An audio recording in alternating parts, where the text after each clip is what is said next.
dio el aviso ahorita, hace un momento, y preferí yo trasladárselos a ustedes para que ustedes tengan conocimiento, porque pues nosotros no vamos a laborar el día lunes, los catedráticos, porque somos abogados, a los que somos abogados, pues no laboraremos ese día. Tenemos autorización para faltar a la escuela, jóvenes. Entonces, dicho eso, ¿verdad, patojos? Por ahí, antes de empezar ya la clase en forma, ¿verdad? Por ahí creo yo de que hay algunos compañeros o compañeritas que aún tienen problema con su nota. ¿Verdad? Creo que alguien me escribió ahí en el chat. Gracias, Ilse, gracias. Nos estamos disfrutando no el día del abogado, sino que la semana, porque la celebración para nosotros empezó desde el 18, desde el día lunes y se extiende hasta mañana. Entonces, toda la semana es de celebrar, pero nuestro día es el 24 de septiembre, patojos y patujas. Tómenlo en cuenta porque ustedes ya cuando se gradúen, si van a laborar en alguna institución, pues regularmente a uno le dan su día, va, patojos. Eso ustedes lo tienen que saber. Bueno, entonces por ahí en el primer parcial nos quedamos con unos problemitas referentes a las notas, va, jóvenes. Si alguien ya resolvió en control académico, como me está avisando ahorita aquí, hágame la campaña, o las personas que ya hayan resuelto me escriben por mensaje privado a mi celular, por WhatsApp, por favor, porque, o sea, yo, miren, jóvenes, quisiera conocerlos, quisiera conocerles el rostro a cada uno de ustedes y pues memorizarme los nombres de cada uno de ustedes, pero lamentablemente pues son bastantes y si bien es cierto, uno hace un esfuerzo por ubicarlos, obviamente pues por ahí se nos van algunos nombres y algunos rostros, ¿va? Más de aquellos compañeritos o compañeritas que pues nunca les ve uno el rostro ni en clase virtual y yo creo que ni en clases físicas, porque hay quienes definitivamente pues no llegan. Pero bueno, esa no es la cuestión. Las personas que ya hayan resuelto su situación me escriben a mi WhatsApp, al mío, a mi teléfono, no al chat del grupo, sino que a mi teléfono, indicándome ese extremo, porque si ya resolvieron es que no tienen nota. Yo tengo unos exámenes ahí que pues no los pude cargar al sistema porque no estaban asignados. O no sé qué situación es la que estaban atravesando, pero era administrativa. Entonces, me escriben, me indican ese extremo, mire, fíjese que ya resolví la situación de control académico, le solicito de que cargue mi nota. Yo me evalué con usted en el primer parcial, mi nombre es fulano, fulana de tal, mi número de carnet es tal, para que yo tenga los datos necesarios para ir a abrir mi hoja de cálculo, ver la nota y cargarla al sistema. Vea. Dicho eso, vamos a continuar con nuestra actividad académica, jóvenes. El día, o mejor dicho, en estos días, patojos y patojas, pues ustedes ya están enterados que a principios de la primera semana de octubre inician las evaluaciones parciales, entonces ya pronto les estarán publicando a ustedes el calendario correspondiente. Nosotros tenemos aproximadamente con esta como unas 4 clases probablemente antes del examen, porque en medio del examen todavía vamos a recibir una clase. Y no se me pongan mal, jóvenes, por lo sucedido con ustedes. Yo clarito se los hice ver. Yo no voy a buscar perjudicarlos a ustedes, a nadie en particular, a nadie, pero sí tienen que estudiar. Miren, yo no suelo hacer esto, pero por ejemplo, Brian el día de ayer dio muestra de que él pues está leyendo, él anota, él apunta. Otro compañerito al final de la clase, él quiso dejar claro, él estaba llevando el hilo de la clase, uno de los que me habló de último, mire licenciado, que es decir, si ustedes vienen a la clase jóvenes y leen los artículos, o sea, leen el código, no van a tener problema. Yo ya en la siguiente clase les voy a dar el contenido ya conforme el articulado de lo que ustedes deben estudiar ya en el propio Código Procesal Penal, pero yo sí se puede. Y yo no voy a hacer una evaluación con mala intención, patojos, eso sí, ni lo piensen ustedes, yo no actúo de esa manera, ¿verdad? Si ustedes me estudian, van a ganar, así de sencillo, y no va a haber, digamos, situación alguna que complique este asunto. Entonces, Amílcar dice, yo en un libro he estado leyendo y con sus clases he terminado de complementar las ideas. Sí, yo no les voy a preguntar nada que no hayamos platicado acá para todos. Solo que ahora, como les dije, voy a cambiar la modalidad y no voy a entrar a eso nuevamente. Entonces, yo no voy a preguntar nada que no hayamos platicado o que no esté en el código, ¿va? Tampoco voy a hacer preguntas rebuscadas o algo tendiente a que ustedes se posicionen en un lugar en donde, pero yo no sé ni qué responder aquí. No. Olvídense de eso. Mi examen va a ser igual, solo que la metodología va a cambiar, no les voy a decir cuál es, pero mi examen va a ser igual. Entonces, para esa persona que por ahí se metió a ver la prueba, pues felicidades, la verdad, ojalá haya sacado buena nota conmigo, porque seguramente de los que no asiste a clases, para todos. Quien no asiste a clases no va a ganar. Eso sí es sencillo, no va a ganar. Entonces, continuemos con los que, pues, si quieren estar aquí, si quieren aprobar mi curso, a patojos. Bueno, no lo van a tomar, jóvenes, como les dije yo el otro día, no lo van a tomar a mal. Yo no estoy tomando una mala actitud con ustedes. Si hubiera querido tomar una mala actitud, anulo el examen. Hubiera utilizado desde ahí la metodología que voy a utilizar en el segundo parcial, ¿verdad? Entonces, no lo tomen a mal. Yo les dejé su nota, ya estuvo. Ahora bien, no vamos a hacer lo mismo porque yo tampoco me puedo posicionar puedo ubicarme en una postura de que en mi clase el alumno va a poder hacer lo que quiera, porque no es así. ¿Va, jóvenes? No es así. Al mal estudiante me refiero. Porque de todo hay, jóvenes, de todo hay. Hay buenos estudiantes, habemos estudiantes regulares, habemos malos estudiantes, ¿verdad? Pero de todo hay. Sin embargo, yo estoy tratando de preverles a ustedes cómo será la situación. No es para que se pongan nerviosos.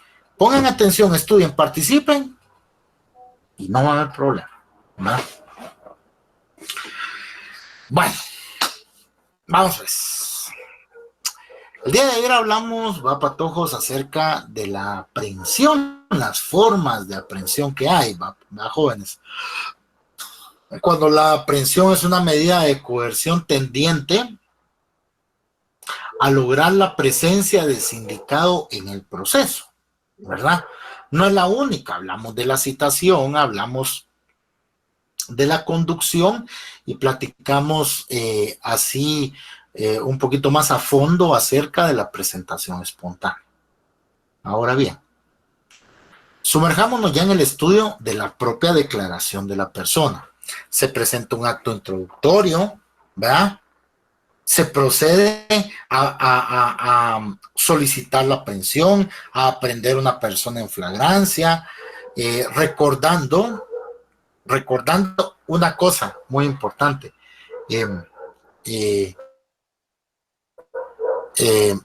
Ya regresando, solo se los voy a hacer ver porque es algo práctico, jóvenes, y así rapidito. Regresando a los actos introductorios. Cuando una persona es aprehendida en flagrancia,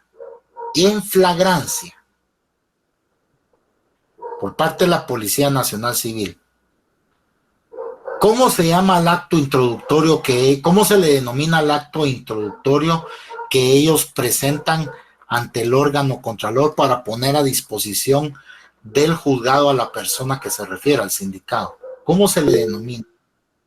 Álvaro, adelante. De la prevención policial. No. Veamos, pero va, mire pues Álvaro, va bien orientado usted, ¿verdad? Porque solo que hay que observar, eso sí, no solo para mi clase, jóvenes, eso sí, para cualquier clase uno debe de observar bien y minuciosamente, cada uno debe uno de leer bien, eso es lo que uno debe de hacer. La prevención policial, fíjense pues, se refiere a cuando los funcionarios y agentes policiales que tengan noticia de un hecho punible, perseguible de oficio, informan enseguida detalladamente al Ministerio Público y practicarán una investigación preliminar para reunir o asegurar con urgencia los elementos de convicción y evitar la fuga u ocultación de los sospechosos. Igual función tendrán los jueces de paz en los lugares donde no existan funcionarios del MP o agentes de la policía. Entonces, si ustedes se dan cuenta, la prevención policial es un oficio en donde el Ministerio, los agentes de la Policía Nacional Civil le informan al fiscal, al Ministerio Público, al fiscal, ¿va? La comisión de algún ilícito y si ellos practicaron alguna diligencia de investigación. Entonces, en la práctica, jóvenes, en la práctica, ese acto introductorio no está denominado en el Código Procesal Penal. Y en la práctica se le llama a este acto introductorio que presenta la Policía Nacional Civil oficio de consignación. Fíjense, jóvenes, así se llama. ¿Por qué se le denomina oficio de consignación? Porque consignan a la persona ante el tribunal competente. Ellos lo detuvieron y van a consignarlo ante el tribunal competente. Oficio de consignación. Eso no lo van a encontrar ustedes en el código. Fíjense, jóvenes. Entonces, yo anoche me estaba recordando que no les había hecho esa observación. Eso, miren, patojos, lo aprende uno cuando uno hace trabaja en un juzgado, hace sus pasantías o alguna cuestión así, ¿va? Es decir, uno aprende lo que en la práctica, cómo en la práctica se van dando las cosas. Porque si ustedes se dan cuenta, hablamos de 5 actos introductorios, pero nunca nosotros tuvimos el alcance de, bueno, yo, mejor dicho, pues, se me pasó por alto hablarles de ellos y no se incluye como un acto introductorio como tal, aunque lo es. No se incluye acá para enseñarlo como tal por el hecho de que no está establecido en la ley. O sea, en la ley no habla de que cuando la persona es detenida, sí, la policía la pondrá a disposición del juzgado. Todos lo sabemos, lo dice la Constitución, lo dice el Código Procesal Penal. Pero ¿cuál es el mecanismo para poner a disposición a la persona del tribunal competente? A través de un oficio de consignación. Ellos consignan a la persona ante el tribunal competente. Eso es práctica, jóvenes. Eso es en la práctica cómo se dan las cosas. Como les repito, no está en el código. Por ser algo administrativo, más que otra cosa, por ser algo administrativo, no afecta grandemente el desarrollo del proceso penal. Sin embargo, es un tecnicismo que no obstante las reformas que el Código Procesal Penal ya ha recibido, no ha sido incluido como acto introductorio como tal. Yo he leído el código varias veces y todavía con la duda, no sé qué día me puse en una versión PDF en el buscador, puse la palabra consignación y no me apareció ningún resultado, fíjense vos. Entonces, Stephanie, cuando uno choca le dicen que si no se arreglan entre ellos, los van a consignar. Sí. O sea, en la práctica así es como se maneja, jóvenes, así es como se maneja. Pero si a ustedes, si nos preguntan, si me preguntan a mí, esa forma, porque es una forma a través de la cual da inicio el proceso penal. Esa es una forma a través de la cual es un acto introductorio, pero no está establecido en la ley. Y la prevención policial va encaminada, no es utilizable para poner a disposición del juez a la persona, sino que es utilizable para informarle al fiscal que se dio un hecho delictivo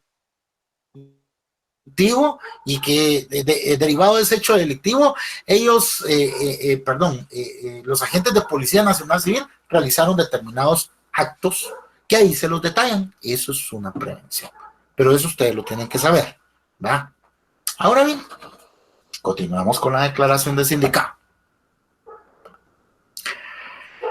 ¿Qué es lo que tenemos aquí? Vale. Se detiene a la persona, ¿verdad? Se presenta el acto introductorio, se determina si el hecho es punible o si se puede proceder, no se plantea ningún obstáculo a la persecución penal, ¿verdad? Se procura la detención de la persona, ya sea a través de una citación, no la detención, sino que la comparecencia a juicio de la persona a través de una citación, o mediante su presentación espontánea, o bien solicitando la aprehensión, o bien el proceso puede seguir su curso si ese acto introductorio consiste en un oficio de consignación en donde ponen a disposición del tribunal competente a la persona en virtud de una aprehensión en flagrancia, una aprehensión en cuasi flagrancia, una aprehensión realizada por particulares, ¿ya? En cualquiera de esas tres modalidades. De todas maneras, la persona, si va a caer la persona en la primera y segunda situación, que es flagrancia y cuasi flagrancia, es la Policía Nacional Civil quien la ejecuta. Y en esos casos, ellos presentan el oficio de consignación. En el tercero de los casos, que es una aprehensión realizada por particulares, si no lo ponen a disposición de la PNC, pues no va a llegar un oficio de consignación, sino que si se va, por ejemplo, si lo ponen, porque como es válido, va para todos, el artículo 257 dice que cuando las personas o los particulares efectúan una aprehensión, deben de entregar inmediatamente al aprehendido, juntamente con las cosas recogidas, al MP, a la policía o a la autoridad judicial más próxima. La entregan al juzgado, al MP, no va a haber oficio de consignación, ya se realizará el procedimiento a través de otra manera, jóvenes, se debería realizar a través de otra manera. Debería de ser que el MP o el juzgado levantan un acta y ahí se inicia el proceso, pero no lo hacen así. Lo que van a hacer ellos es que van a llamar a los policías para que hagan un oficio de consignación y ya sea se lo presenten ahí mismo en el juzgado o bien que del MP llaman a la policía y que lleven a la persona y al juzgado cuando la aprehensión es realizada por particulares. Situaciones procedimentales, para todos. Ahora bien, ya está detenida la persona. Fue puesta a disposición del juzgado dentro del plazo de 6 horas, de las 24 que tiene para ser escuchado. Ya hablamos de aquella cuestión técnica de la prisión provisional y el hecho que lo que debe ser o lo que el deber ser es el hecho o la situación, es el hecho de que la persona debe ser escuchada, debe ser de que a la persona se le debe resolver su situación jurídica dentro del término de 24 horas. Y punto, ese es el deber ser. En la práctica ya les expliqué qué es lo que pasa. Pero bueno, vamos a entrar ahorita a esa diligencia, vamos a entrar a analizar esa diligencia en donde se le resuelve la situación jurídica a la persona, para todos, en donde se determina qué suerte va a correr la persona, qué es lo que va a pasar con ella, ¿va? Deben de recordar ustedes o deben de tener ustedes presentes que para el desarrollo o para el ejercicio de esa diligencia, la persona tiene ciertos derechos que se le deben de hacer saber. Se le hace saber al inicio de la audiencia, ¿verdad? Cuando se empieza a desarrollar la audiencia, pero antes aún de ingresar, la policía le hace saber a la persona ciertos derechos que le asisten. Uno de ellos, fíjense jóvenes, es que la persona puede abstenerse de declarar y que esa declaración no puede ser utilizada en su perjuicio, ¿verdad? Es decir, no importa si la persona dice, yo soy, si quiere abrir la boca, y dice, sí, yo soy culpable. No, a menos de que esa voluntad de expresarse culpable sea en razón de utilizar algún mecanismo procesal para resolver en definitiva su situación jurídica, como lo es la utilización de la figura del procedimiento abreviado o la utilización de la figura de la aceptación de cargos. En esta etapa del proceso, recordemos que el proceso penal es una serie de pasos ordenados y concatenados porque es uno después del otro. No nos podemos ir al final si no hemos pasado por el principio, así, uno tras el otro. Y ahorita estamos en la declaración. Toda la persona tiene derecho de abstenerse de declarar. Que si declara esa declaración no va a ser utilizada en su perjuicio. No puede ser utilizada en su perjuicio. Además de que la persona puede asistirse de un abogado defensor de su confianza y que si no pudiere costear uno, el Estado le proporcionará uno a través del Instituto de la Defensa Pública Penal. ¿Va? Esos son puntos muy importantes para todos. Ustedes deben de conocer. Pero para el desarrollo propio de la declaración, vamos a empezar de esta manera. La persona entra a la audiencia. ¿Quiénes van a estar en esa sala de audiencias? Va a estar el juez, el asistente del juez, el asistente del auxiliar judicial, ¿va? El asistente de audiencias, va a estar el representante del Ministerio Público, ¿va? Que regularmente es un auxiliar fiscal. Cuando son casos delicados, pues comparece el agente fiscal. Va a estar el sindicado y va a estar su abogado defensor. Tiene derecho a estar presente en esa diligencia la víctima o el agraviado. Ahí sentadito entre el público, tiene derecho a estar presente, ¿va? Y si él quisiera manifestarse de alguna manera, también tiene derecho a hacerlo. Eso lo establece el artículo 124, 118, 118 creo que es el que lo establece, el Código Procesal Penal. Ahora bien, vamos a dar inicio a la audiencia, ¿va?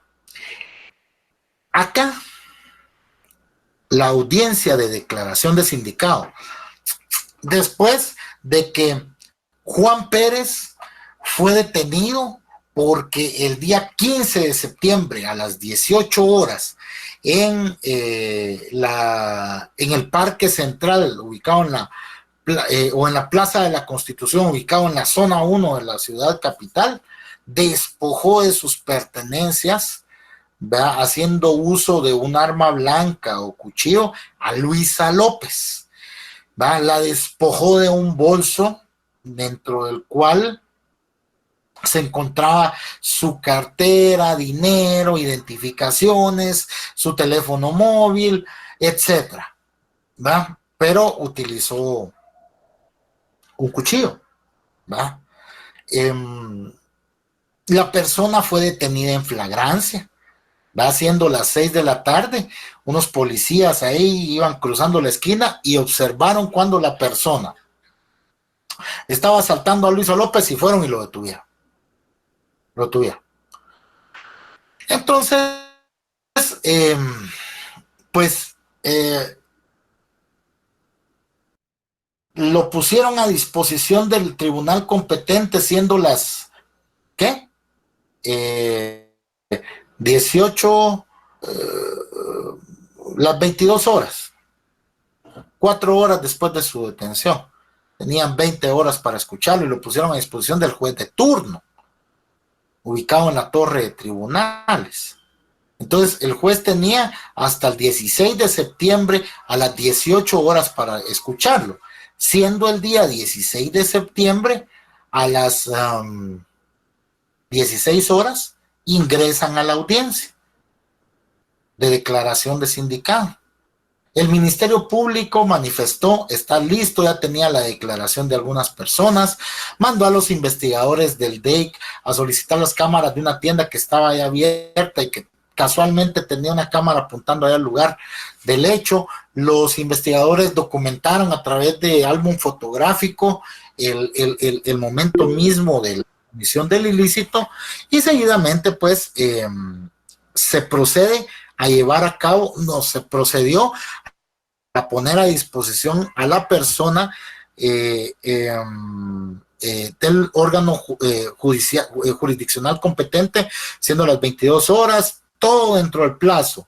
Antes de las 6 horas se entra a la declaración, antes de las 24 horas. Y ahorita vamos a iniciar a la declaración. Dígame, Ari, dígame.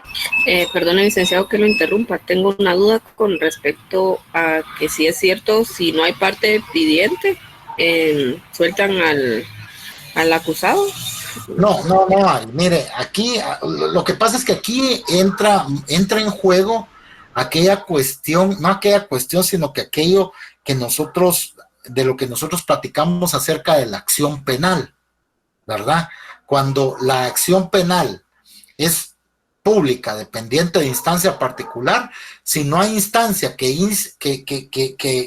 ejercite la acción, el MP no puede proceder.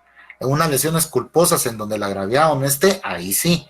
Ahora, si es una violencia contra la mujer, que son delitos de acción pública, aunque la persona desista, el MP está obligado a continuar.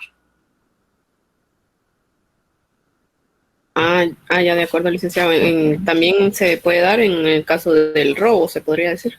Robo agravado o robo son delitos de acción pública. ¿Cuáles son? Vamos a ver, respóndame, cualquiera de ustedes, respóndame esta pregunta. Como yo se los dije cuando hablamos de los tipos de acción. ¿Cuándo es un delito de acción pública? Como yo se los dije.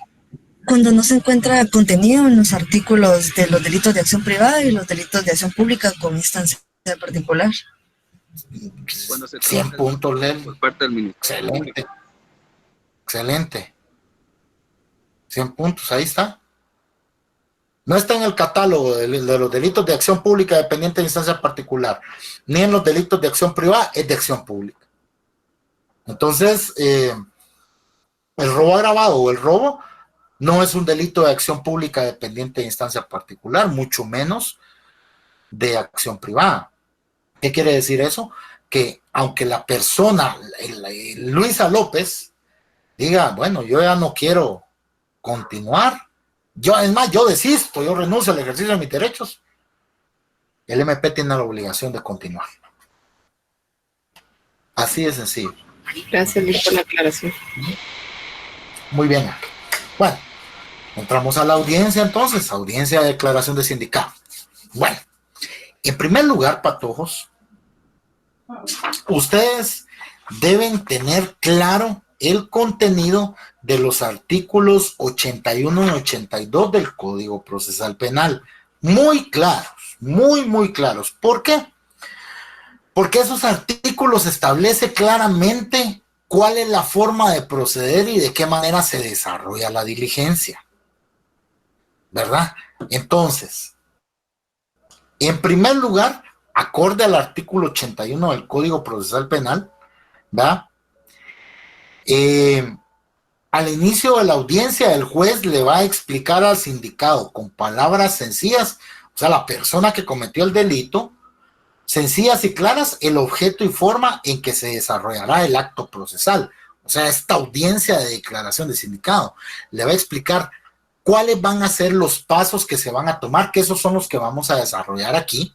Eso se lo va a explicar el juez, o se lo debe de explicar el juez en palabras sencillas al sindicado. De la misma manera, le va a informar los derechos fundamentales que le asisten. El derecho que tiene de abstenerse de declarar, que si declara esa decisión no puede ser utilizada en su perjuicio, que tiene derecho de agenciarse de un abogado defensor de su confianza, que si no tiene para ello, el Estado le va a proporcionar uno. Derechos fundamentales.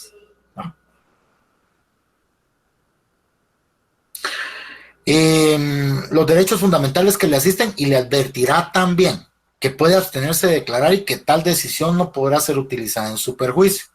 Asimismo, esto sí, el sindicado lo tiene que proporcionar, está obligado a proporcionarlo.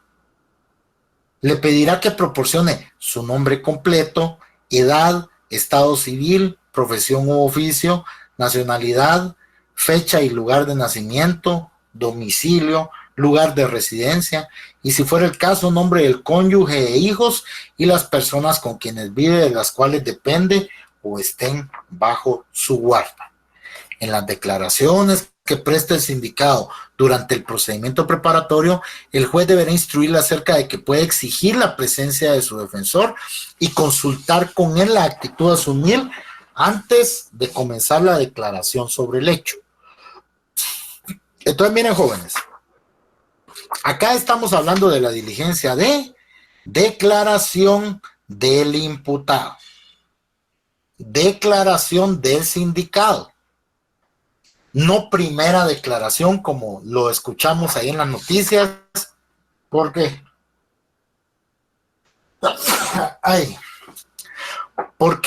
no hay primera, no hay segunda, no hay tercera. Gracias, Brian, gracias. No hay cuarta, no hay quinta, no hay sexta declaración. Eso sí, el sindicado puede declarar cuantas veces así lo requiera, siempre y cuando su declaración sea tendiente a aportar datos relevantes para el desarrollo del proceso. No va a ir a declarar porque quiere verle la cara al juez y le quiere decir, señor juez, usted ha sido mala gente conmigo porque me dejó detenido. No. Puede declarar las veces que él quiera, ¿va? Pero todas las demás, después de su declaración, son ampliaciones. Así se les denomina. Dígame, Edwin. Buenas tardes, licenciado. Disculpe la consulta. Con respecto al 81, me surge la duda porque en su oportunidad pude acudir a una audiencia de declaración del sindicado y el juez, cuando ingresó, lo que hizo en primer lugar fue la identificación de los sujetos procesales presentes. Entonces, siguiendo el orden del artículo, ya me entra la duda si el juez lo primero que tiene que hacer es la identificación, la advertencia al sindicado y luego solicitarle su plena identificación, o va de acuerdo a un orden establecido, o es a criterio de un juez. No, mira, pues, permítame. Vamos a ver, requerimiento de audiencia.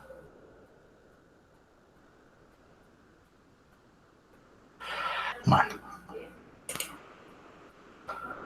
20. Ahorita le voy a responder. Solo estoy descargando un documento que ahorita se los voy a compartir. Gracias, Lee.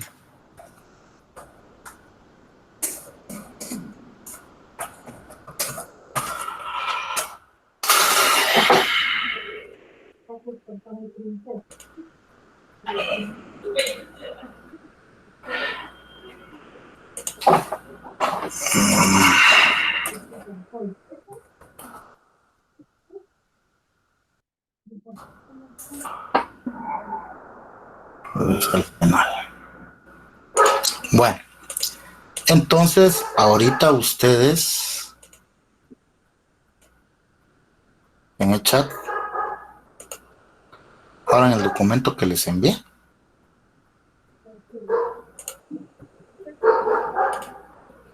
Y ubíquense en el artículo 20.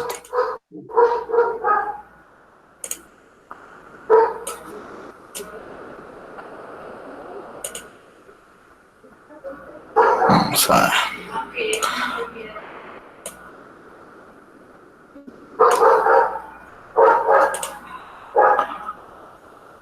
¿Ya lo tienen? ¿Alguien que me lo lea? Ya está. ¿Alguien que me lo lea? El artículo 20. Ajá. Desarrollo de la audiencia. Artículo 20. Definición. La audiencia es el acto procesal por medio del cual el juez, tribunal o tribunal recibe información relevante directamente de los sujetos procesales para la toma de decisiones de naturaleza jurisdiccional. Su realización será oral, continua, contradictoria, pública y concentrada. Será presidida por el juez o presidente del tribunal desde su inicio hasta el final y requiere de su comparecencia ininterrumpida y de las personas necesarias para el acto procesal que motiva su realización. La publicidad podrá ser restringida en los términos establecidos por la ley. La suspensión de una audiencia es excepcional y por causa expresamente justificada. ¿Hay algo más ahí? No. No, hasta ahí termina, porque ya inicia el artículo 21. Entonces léame el 21, ¿verdad? Artículo 21. Forma de realización. Salvo que la ley indique una forma especial, la audiencia se realizará en los siguientes términos. Primero, el juez tribunal se constituirá en el lugar y hora indicada en forma previa. 2. El juez que preside verificará la presencia de las partes y otras personas admitidas para ser oídas en el acto procesal concreto. 3. Verificado el punto anterior, el que preside indicará en términos sencillos el motivo de la audiencia y la persona que solicitó su realización. 4. El peticionario señalará su pretensión en términos concretos, la presentación de sus pruebas y argumentación respectiva. Dejémoslo ahí, Okay. Dejémoslo. Muy bien. Lo que yo les transmitía ahí a ustedes, lo que yo les compartí es el reglamento interior de juzgados y tribunales penales, ¿verdad? Porque es derecho penal es lo que estamos estudiando, derecho procesal penal. Ese está establecido mediante el acuerdo 32, creo que es 24-2005 de la Corte Suprema de Justicia. Entonces, ese reglamento establece la forma en el que las audiencias orales deben ser desarrolladas dentro del ámbito penal. Y no solo eso, igual ustedes lean ese acuerdo, todo, lo leen todo, porque todas esas normas son de aplicación obligatoria, observables de manera imperativa por parte de los jueces dentro del desarrollo de las audiencias orales. Pero, ¿a dónde voy yo? Nosotros acá, ahorita, estamos aprendiendo las situaciones de fondo que deben de ser tratadas en el desarrollo de la audiencia de declaración de sindicado. No las de forma, aunque las de forma tienen ustedes igual que aprenderlas, porque ahí a ustedes les dice la forma en la que la audiencia va a ser desarrollada. ¿Verdad? Si miran, en términos generales dice, indicará las pretensiones que no sé qué. Ahí es para cualquier audiencia. Acá estamos hablando de la audiencia de declaración de sindicado. El fondo, los requisitos que no deben de faltar en el desarrollo de la audiencia para que ésta pueda ser llevada a cabo. Ahí es en donde nosotros vamos. Efectivamente, para el desarrollo de la diligencia de declaración de sindicado, debe procederse de esa manera. Aquí en la ley no lo dice, que debe de verificar la comparecencia de las partes, por ejemplo. ¿Pero por qué no lo dice? Porque es una situación de forma que puede perfectamente, como en el presente caso, ser desarrollada a través de un reglamento, ¿verdad? Como nosotros bien lo sabemos, jóvenes, los reglamentos se emiten con el objeto de desarrollar una norma, una ley. Y en este caso, el reglamento está desarrollando en concreto una de las cosas, mejor dicho, que está desarrollando el reglamento es el desarrollo de las audiencias orales dentro del proceso penal. Porque sabemos que son orales, porque el artículo 109 nos dice que toda solicitud deberá de sustanciarse en audiencia oral. El artículo 109 del Código Procesal Penal nos dice. Entonces, nos dice todas las audiencias deben de ser orales, pero para desarrollarlas, ¿cómo lo hacemos? Ahí está el reglamento lo está desarrollando, ¿verdad? ¿Estamos bien ahí, Edwin? Sí, Lick, muchas gracias. Ahí estamos. Por ahí alguien más me había levantado la mano. Dígame, Damaris. Dígame. Buenas tardes, licenciado. Quizá tal vez lo que decía el compañero del orden en que si iba primero lo que el juez explicaba o la presentación de las partes, yo considero que está en el artículo 21, en el inciso 2, donde dice el juez que preside y verificará la presencia de las partes y otras personas admitidas para ser oídas en el acto procesal concreto. Y el numeral tercero. Es lo que yo dije. Que dice, verificará el punto anterior, el que preside indicará en términos sencillos el motivo de la audiencia. Entonces, sí, me imagino que es así como decir compañero, ¿verdad? Es lo que yo dije, Damaris, es lo que yo indiqué. De que por eso les transmití yo el reglamento, por eso les compartí el reglamento, porque todos los juzgados y tribunales penales están obligados a desarrollar las audiencias orales de esa forma, así como está establecida en el artículo 21 del reglamento. Están obligados a desarrollarlo de esa manera, y en el caso de la declaración de sindicado deben observar estas formalidades prescritas en el artículo 81 y 82. ¿Verdad? Deben de iniciar, así como está establecido en el 21 del reglamento, pero ya al momento de llegar a la cuestión de la pretensión que está ahí por el inciso cuarto o quinto, ya ellos empiezan a desarrollarla conforme a lo que está establecido acá en los artículos 81 u 82. El desarrollo de una audiencia, el juez entra y dice: en la ciudad de Guatemala, el día 21 de septiembre del 2023, siendo las 18 horas con 15 minutos, va constituidos en la sala que ocupa el juzgado de primera instancia penal, narcoactividad y delitos contra el ambiente de turno del departamento de Guatemala, el infrascrito juez fulano de tal, quien se hace acompañar del asistente de audiencias fulano de tal. Nos encontramos constituidos con el objeto de llevar a cabo audiencia de primera declaración de una persona que se encuentra acá presente, ¿verdad? Para lo cual procederé a verificar la comparecencia de los sujetos procesales. En primera instancia tengo acá la identificación del representante del Ministerio Público, en donde se puede leer que se identifica con el nombre o que se hace llamar fulano de tal. Por favor, diga presente para que queden out, y así es el desarrollo de las audiencias, ¿no? Así es como se hace, ¿va? Pero empieza con esas cuestiones establecidas, de forma establecidas en el 21, y ya llegar al numeral 4.5, viene el juez y empieza a desarrollarla acorde a lo que establece el artículo 81 de primero y el 82 después, ¿verdad? En relación de que deben de ir a ver una, miren, jóvenes, la realidad, yo nunca pido de que vayan, pero los que porque a las audiencias puede entrar uno, a veces no hay ningún problema, pero realmente yo les aconsejaría que fueran, porque, o sea, yo hago el esfuerzo de poderles explicar de la manera más clara que yo pueda hacerlo, pero no es como estar sentado ahí y ver de qué manera la desarrollan.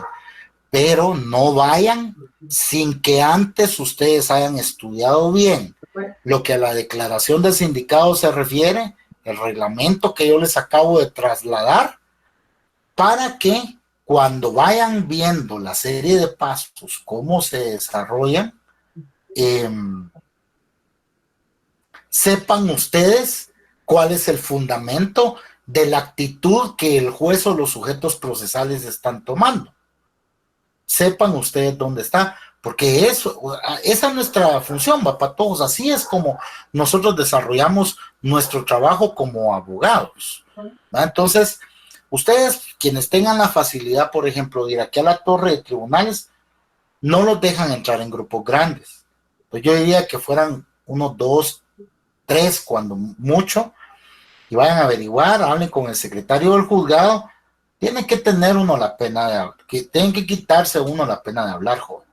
Hablen con el secretario del juzgado y le soliciten que les permita ingresar a una audiencia de declaración de sindicado, porque ustedes están estudiando el curso de Derecho Procesal Penal y quieren ver cómo se desarrolla uno.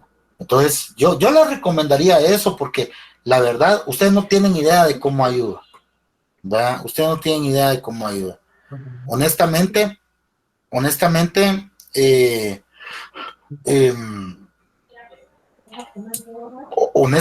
yo, a mí se me facilitó mucho el sumergirme en este campo, en este ámbito del derecho penal, porque yo todo el tiempo que trabajé en el organismo judicial, trabajé solo en juzgados penales.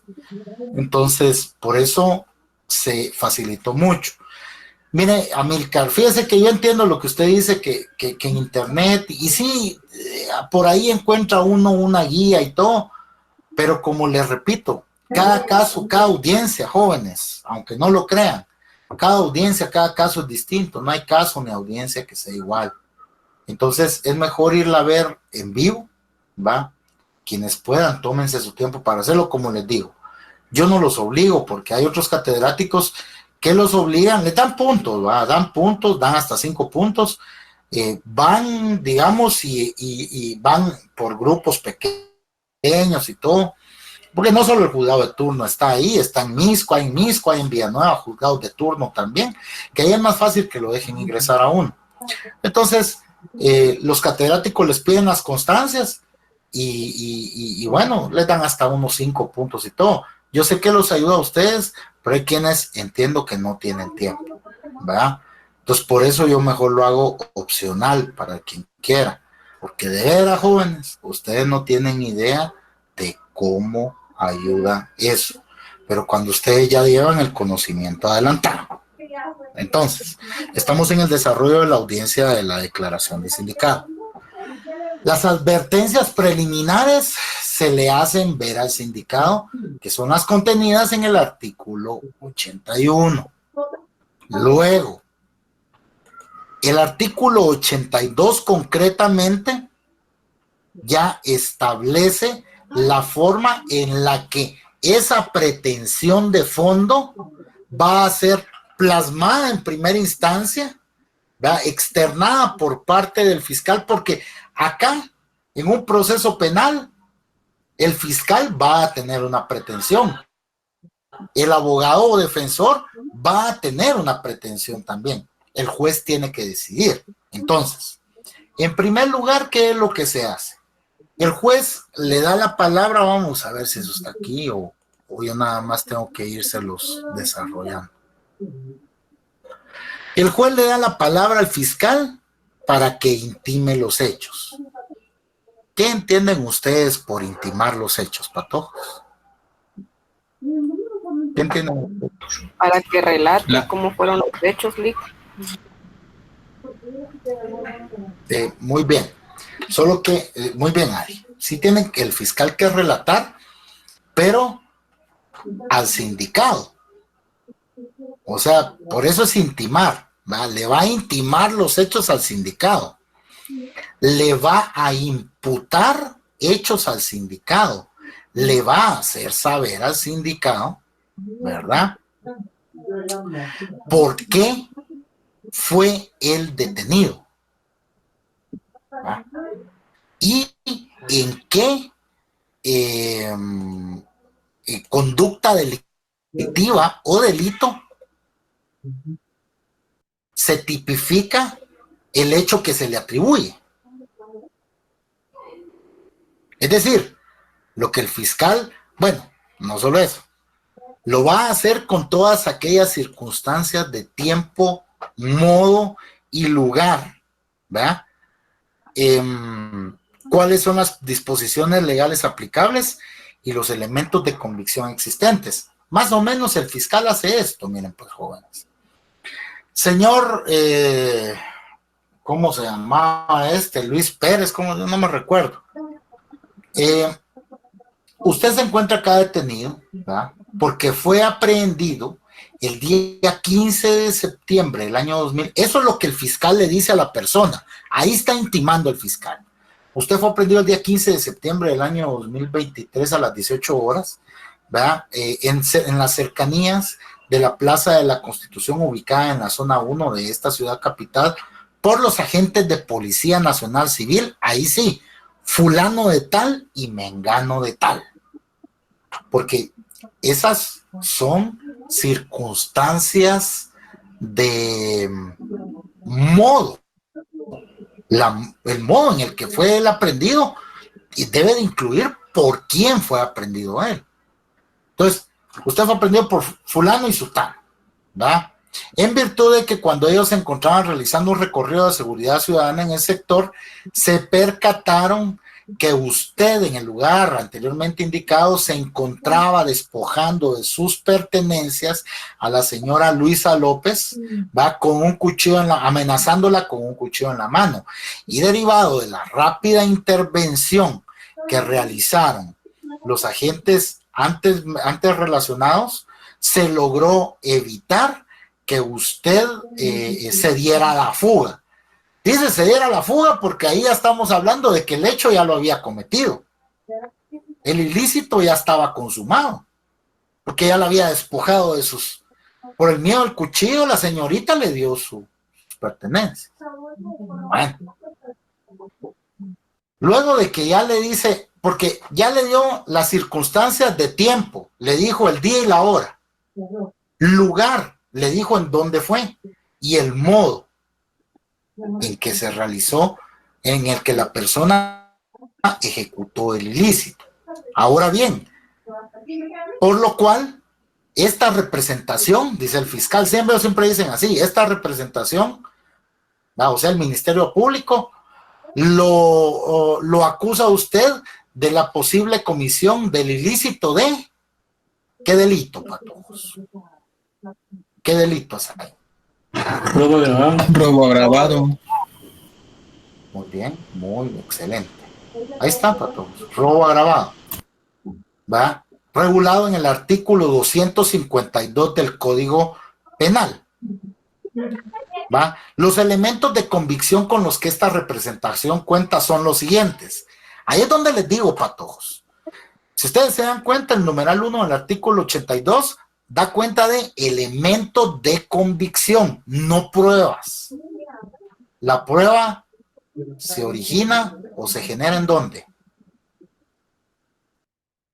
En la fase de debate y juicio. Debate. Muy bien, Juan. La prueba se genera en el debate. Aquí son medios de convicción. ¿Medios de convicción para quién?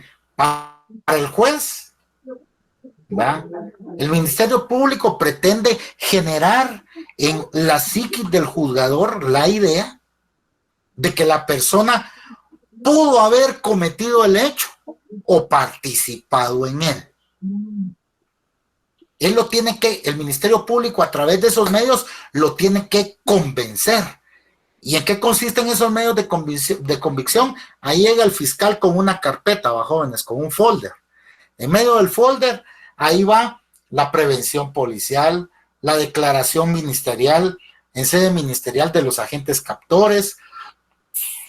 Como los mismos agentes captores lograron ahí capturar a 2 personas que presenciaron el hecho y se las llevaron al MP para que declararan, declaración de 2 personas que vieron a a Luis Pérez o a Pedro Pérez, no me recuerdo cómo se llamaba, asaltando a Luisa López, ¿verdad?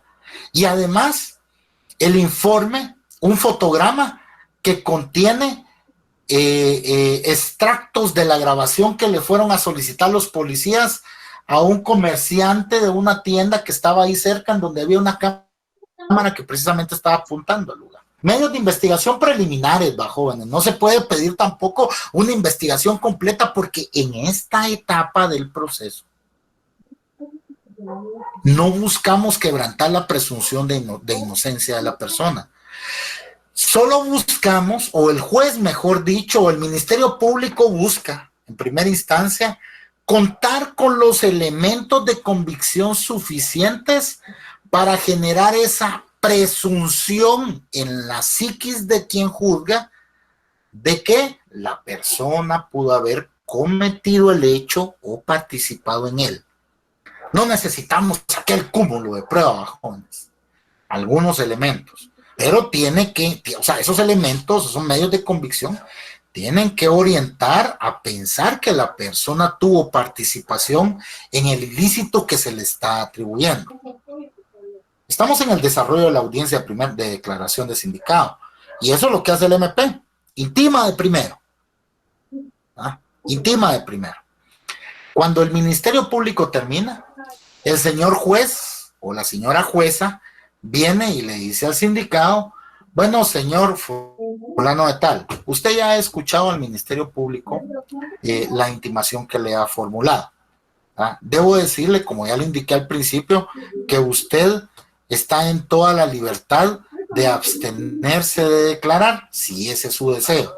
Si usted se abstiene de declarar, esa decisión no podrá ser utilizada en su perjuicio, ¿verdad? En su caso, esa actitud que usted pretenda adoptar en este caso puede ser consultada con su abogado defensor.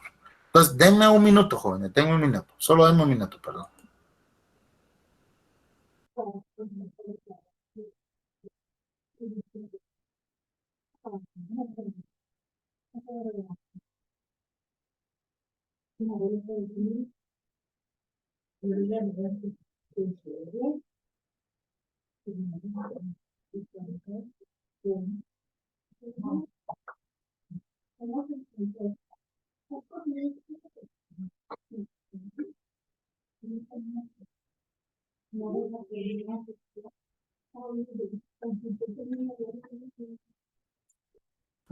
Mis disculpas, jóvenes. Bueno, entonces, eso es lo que el juez le debe de advertir después de declarar y preguntarle en su caso, permítanme.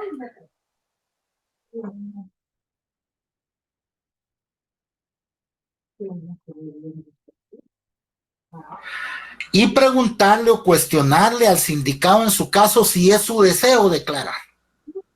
¿Va? Y eso ya es cuestión de la persona si quiere declarar o no. Recordemos que aún y cuando él declare, esa declaración o lo que la persona diga no puede ser utilizada en su perjuicio. Aquí viene la situación. Si la persona declara, entonces se le puede interrogar. Si la persona no declara, no se le pueden hacer preguntas. Ahora bien, aquí viene algo muy importante. Este es otro. Aquí les voy a transmitir otro documento yo.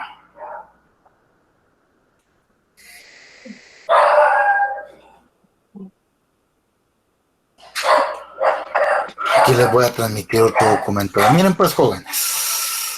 Acá, fragmentación efectiva de las reformas. Bueno, pues, aquí está. Se los voy a transmitir también al chat, ¿ya?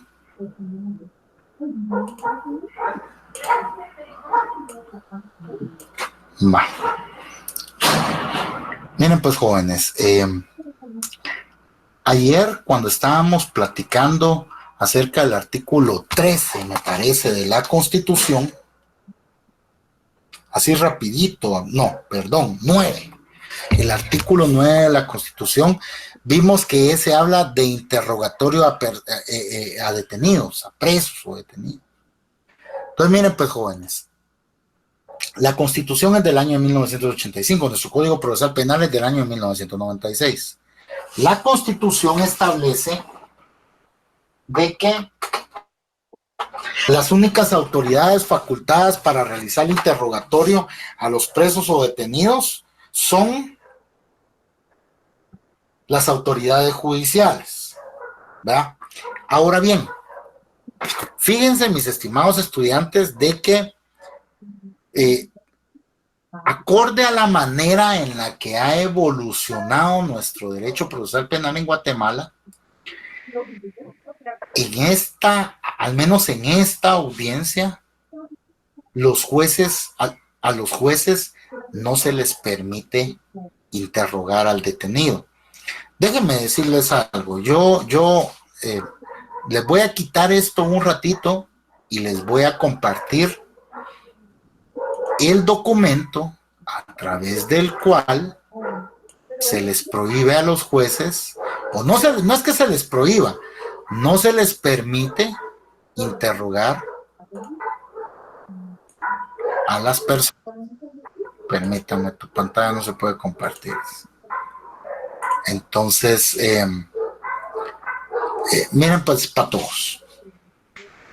Si bien nuestra Constitución es anterior al Código Procesal Penal, lamentablemente no puedo compartir la pantalla, pero mejor. Vamos a sacarlo de aquí. Vamos a poner aquí ventana mejor.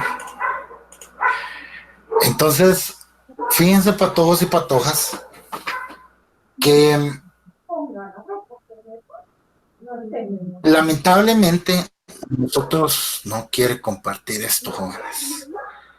Que lamentable, yo para ilustrarlo de una mejor forma voy a abrirlo en otro. Lamentablemente, en nuestro medio nos hemos encontrado con una falta de técnica jurídica para la aplicación. Qué bonita su playera, dice Ari. Vaya Ari, ahí le voy a regalar una de estas, ¿oyó? No son regalos que a uno le dan cuando va a pasear a otro lado. Entonces, lamentablemente, jóvenes, fíjense de que nos encontramos ante el problema que regularmente en nuestro medio actualmente se pretende, puchica, no puedo, pero no vamos a perder el tiempo en eso, es que si no son 2-3 minutos y no quiero perder el tiempo en eso. Gracias, aquí me dijo esto, perdones, gracias Leli por la recomendación, pero ahora si no lo vamos a hablar así. Miren pues, lamentablemente acá se ha perdido el respeto a la propia legislación superior, desde el momento en el que las propias autoridades como la Corte Suprema de Justicia o como cualquier otra autoridad inferior que está por debajo de la Constitución trata de sobrepasar o superar ciertas situaciones que según ellos son obstáculos,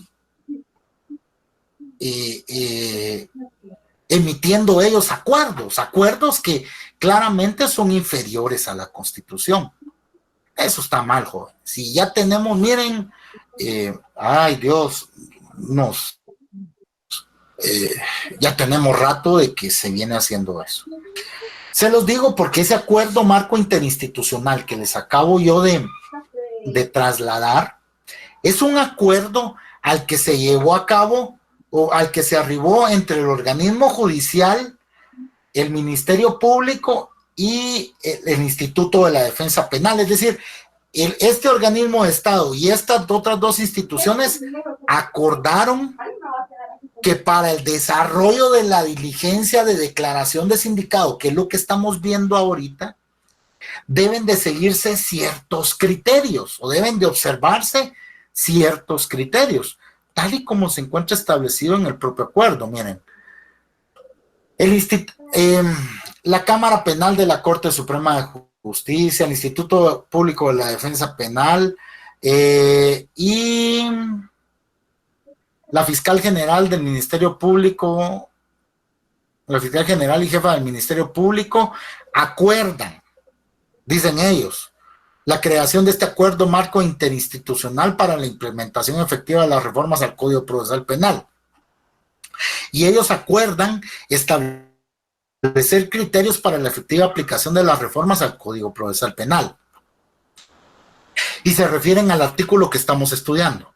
Es decir, ellos están de acuerdo en que se vea, que se observen estos criterios en el desarrollo de una audiencia. Y miren lo que dice la literal A. ¿Alguien ya abrió el acuerdo? Si alguien ya lo abrió, léalo, por favor. ¿Qué es lo que dice? Los jueces no están facultados para interrogar al imputado. Mire usted qué barbaridad. Gracias, Maite. Gracias. Mire qué barbaridad. O sea, ellos tres acuerdan, el organismo judicial y las otras dos instituciones acuerdan de que los jueces no tienen facultad para interrogar al imputado. ¿Pero por qué no, pues? Pero no, el artículo 9 de la Constitución dice que los únicos facultados para interrogar a los presos o a los detenidos son las autoridades judiciales.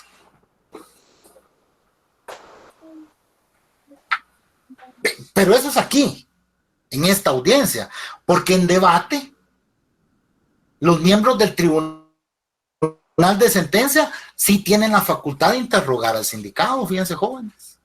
No, o sea, yo no termino de entender ese tipo de contradicciones. Es decir, a veces eso lo quisieron hacer para eliminar un resabio del sistema inquisitivo. Porque antes en las declaraciones, pues el juez venía y él interrogaba a la persona. Pero eso le ayuda al juez para lograr tener algún tipo de contexto. Y si al final de cuentas es el juez el que decide. Y de todas maneras la persona puede negarse a responder. Pero a través de un acuerdo, ¿qué les parece a ustedes eso? Jóvenes, yo les digo para que ustedes lo piensen. A través de un acuerdo suscrito entre el organismo judicial y ni siquiera la corte en pleno, ni siquiera el organismo judicial, sino que la Cámara Penal, el Ministerio Público. Y vamos a ver, porque sí dice la Cámara Penal, dice esto, si no estoy mal, vamos a ver. La Cámara Penal, sí pues, 3-4 magistrados. Ellos acordaron que sus jueces no podían interrogar a la persona. Y la independencia judicial, pues, es decir, ahí se opera la independencia judicial también como una garantía para el propio sindicado.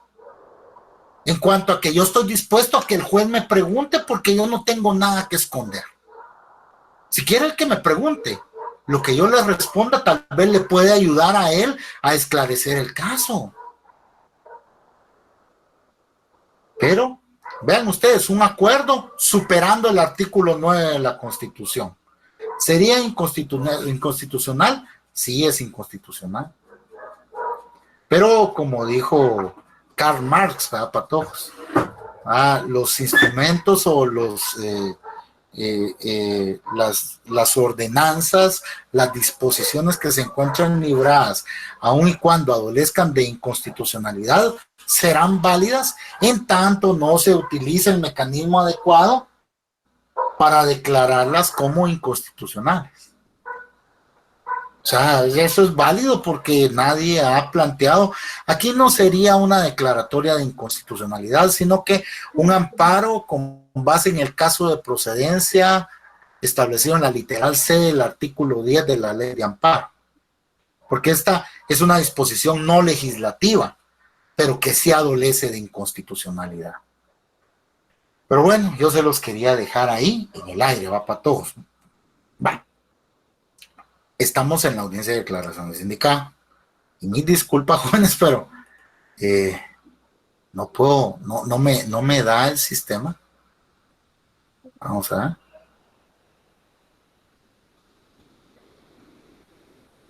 Vamos a ver si al menos esta vez sí. No. Solo voy a salir de la llamada y voy a volver a ingresar. Voy a hacerle caso ahí a la compañerita, no se va.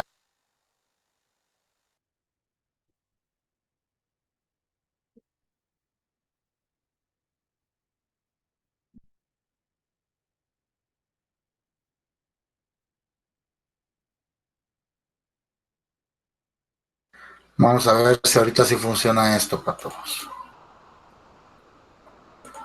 Intentar compartir.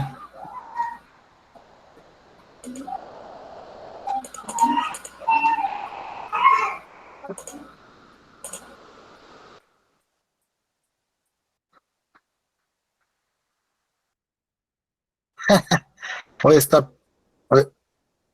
peor todavía porque ni siquiera mi cámara activa. Bueno, ahorita le voy a encontrar a esto yo. Sigamos mejor.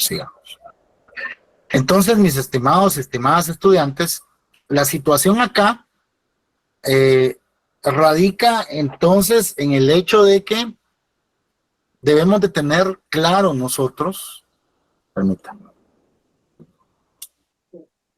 debemos de tener claro nosotros el hecho de que aun y cuando la propia, como dijéramos, un acuerdo que es inferior a la propia Constitución establece de que el juez no está facultado para hacerlo, procesalmente se le encuentran a veces salidas a ese tipo de situaciones, fíjense, patojos y patojas. ¿Y cómo es? Los propios jueces dicen, miren, sujetos procesales, ustedes están de acuerdo en que yo le haga algunos cuestionamientos a la persona, y si nadie dice de que se opone con base en ese acuerdo, los jueces proceden a preguntar, fíjense, bueno, entonces salidas procesales se le encuentran, no muy ortodoxas, pero bueno, al final de cuentas se intenta la situación, va para todos. Bueno, entonces estamos en el dicho o en el entendido. Estamos en el entendido de que la persona, después de haber sido intimada, se le cuestiona a ver si quiere declarar, que sí declara, si es que declara, se le puede interrogar. Si no declara, no hay bases para sustentar un interrogatorio, porque la propia persona, al haberse abstenido de ejercitar su defensa material, ¿verdad? No proporcionó ningún tipo de elemento para poder formular un interrogatorio. Por eso es que el numeral 3 del artículo 82 dice, después de declarar, el sindicado puede ser sometido al interrogatorio legal del fiscal y del defensor. Después de declarar, declare, señor. Si usted declara, entonces lo vamos a someter a interrogatorio. Si usted no declara, entonces pues de plano no va a haber interrogatorio que se le pueda realizar.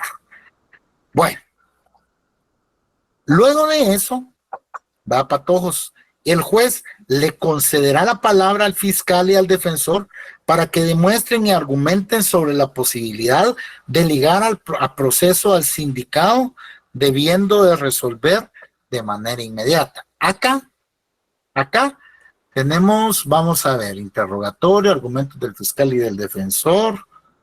Acá, después de que el fiscal, estamos en la diapositiva en el punto, en el apartado 3.2. Aquí donde se indica el juez resuelve situación jurídica procesal.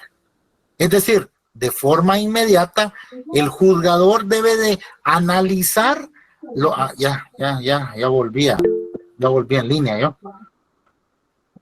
Bueno, el juez debe analizar, jóvenes, vamos a ver si ahorita sí puedo yo compartirles la diapositiva, porque es mejor irnos ilustrando así.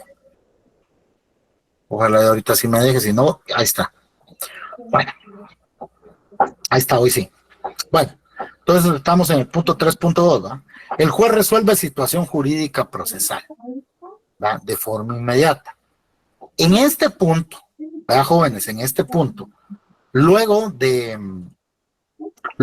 de que ya tanto el fiscal como el abogado defensor dieron los argumentos respecto a que el fiscal solicita que se ligue a proceso a la persona, y seguramente el abogado defensor va a pedir que se le decrete la falta de mérito, ¿verdad? Cuando se liga a proceso a una persona, el auto de procesamiento es una figura procesal que la encontramos contenida en el artículo 320 del Código Procesal Penal, ¿verdad? Sus efectos están contemplados en el artículo 322 del Código Procesal Penal, que eso es lo que nos interesa, los efectos del auto de procesamiento. Cuando una persona es ligada a proceso, es porque el juez, a través de los medios de convicción que el fiscal le presentó, logró determinar la posible participación de la persona en el hecho que se le atribuye, o la posible comisión por parte de esta persona del hecho que se le atribuye. La posible. Es una posibilidad nada más. Entonces, el artículo 322 del Código Procesal Penal establece cuáles son los efectos del autoprocesamiento, que eso es lo que nos interesa a nosotros.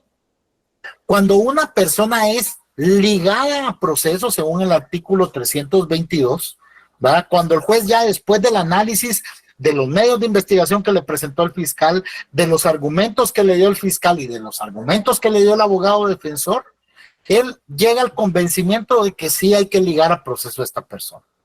Entonces, ordena ligarlo a proceso. ¿Cuáles son los efectos? Concederle todos los derechos y recursos que el código establece para el sindicado. Es decir, ya es un reconocimiento más serio respecto a los derechos de la persona. Ya cuando uno alega determinado derecho, pero mire señor, yo estoy ligado a proceso, yo tengo derecho porque la ley así lo dice. Tengo derecho a tener copias, tengo derecho a que se me informe el avance del proceso. Tiene derecho. La utilización de recursos, este artículo se quedó un poco... Todavía casi.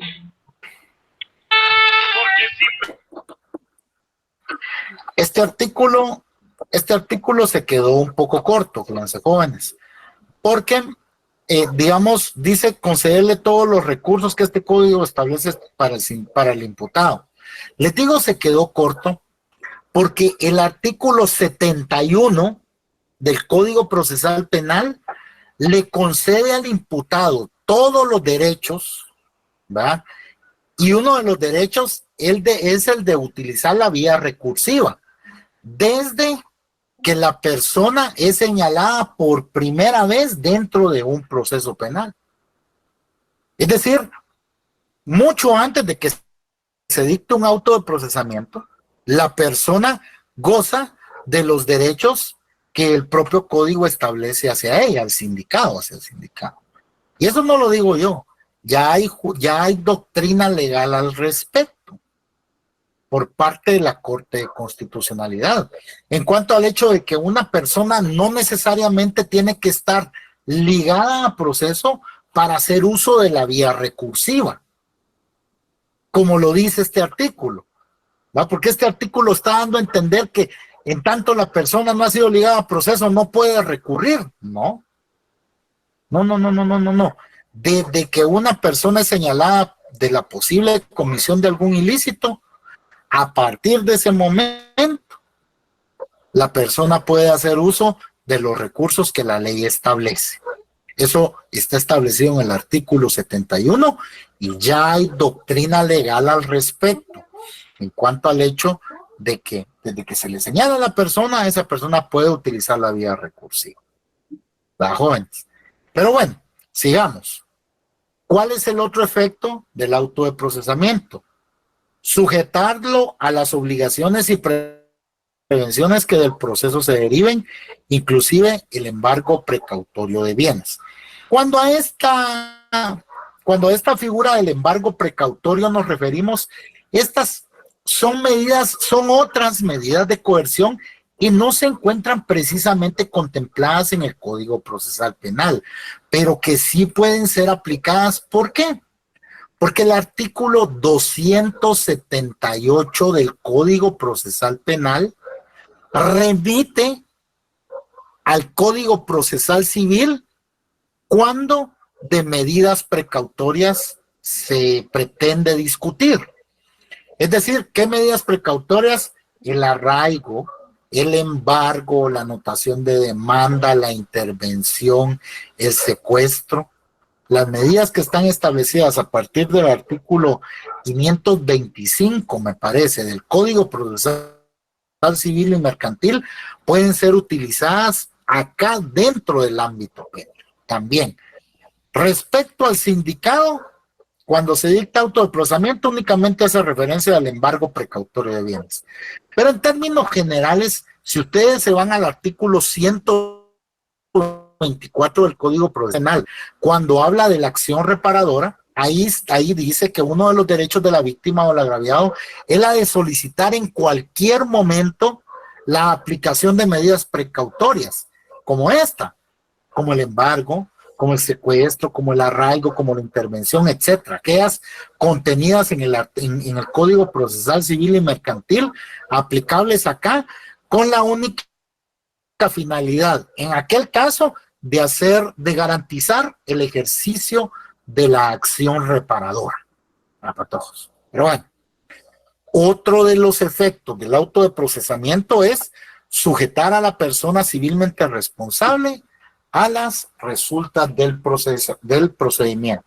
Entonces, si después de que el juez ya analizó los medios de investigación o los medios de convicción presentados por el MP, los argumentos del MP, los argumentos de la defensa, decide dictar auto de procesamiento, entonces la audiencia continúa su desarrollo, como lo vamos a ver ahorita. De lo contrario, el juez puede optar por aplicar la figura contenida en el artículo 272 del Código Procesal Penal, que constituye la falta de mérito.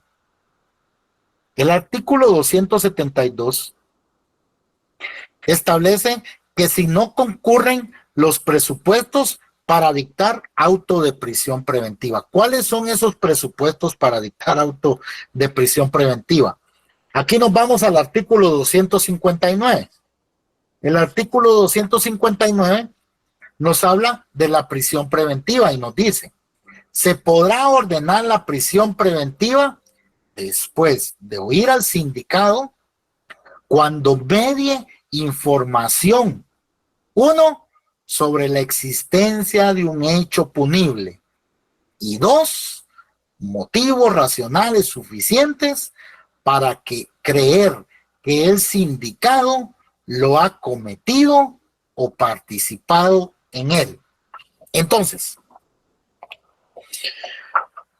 si concurren aquellos dos presupuestos establecidos en el artículo 259, la figura de la falta de mérito se descarta y se liga a proceso a la persona.